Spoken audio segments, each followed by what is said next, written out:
Bogamaður, kæri bogamaður, hér er örlestur fyrir þig. Þetta er lestur varðandi sambönd, tilfinninga, tengingu einhvers konar. Og það fyrsta sem kemur hér upp í þínu spilum er þetta fallega par. Það eru tveir einstaklingar hérna, strax mættir, horfast hér í augu og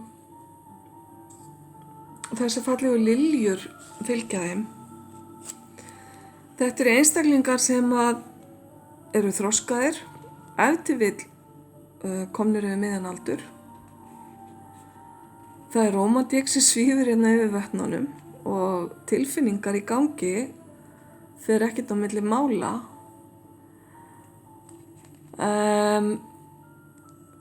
Ég segi komin yfir miðjan aldur, það er vegna þess að hér er ákveðið þroskaræða og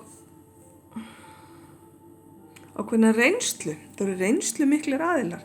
Kannski eru þeir reynslu miklir á sviði sambanda eða bara hafa lifað gefandi reynslu miklu lífi og það getur átt við annan aðilann eða báða. Það skiptir ekki alveg öllu máli. Ég held að þessi reynsla eða þessi þroski sé það sem sameinar þetta fólk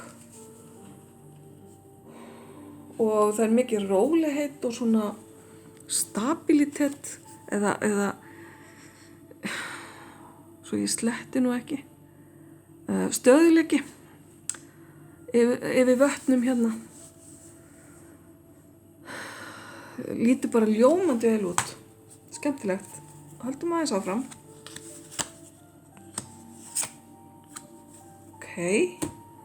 Talandi stöðuleika, akkerið.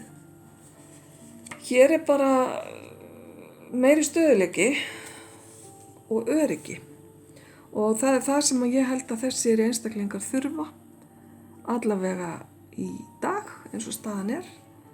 Þeir þurfa öryggi, þeir þurfa að vita hvað þeir hafa inn aðilann, þeir þurfa öryggi varðandi fjármál og bara í lífinu almennt og það að þetta öryggi sé til staðar hjálpar þeim að komast yfir ákveðna erfiðleika sem að þeir þurfa vissulega að kljást við.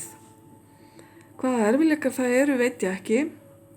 En það geta verið einhver fjöll sem þeir þurfa að klífa áður en að sambandið verður að veruleika eða verður opinbert. Það er hérna tengingu sjóin líka með þessu akkeri sem gæti þýtt að einn eða báðir aðilar hér tengist sjónum að einhverju leyti. Hafa lifið brauð sitt á sjónum eða búi við sjóin. Og fjöllin hérna kalla líka á mig varðandi landslag og þið bara takið það til ykkar sem eigið það, kæru bogamenn. Fjöll og sjór, það er nú svo sem víða á landinu, segi það ekki. En það var eitthvað við þetta eitthvað sem ég þurfti að taka fram. Þá er hér síðasta spilið, Bomm. Þetta er styrkur, ofboðslega sterkt og stöðugt samband. Það er eins og það sé bara lykilorðið hér, þroski og stöðuleiki, styrkur. Þetta er ekki amalegt að fara inn í samband af þessu kaliberi. Hér er engin efi. Ekkert engin lausir endar, bara það að takast á við málin sem að framundan eru og gera sambandið að veruleika og sem að mér sýnist vissulega ætla að verða og þetta er svolítið power samband, myndi ég segja. Báðir aðilar geta verið sterkir aðilar á sínu sviði eða í sínu umhverfi, sterkir á einhvern hátt. Frábært þetta, kæru bogamenn, bara til hamingju með þetta. Ljós og kærleikur.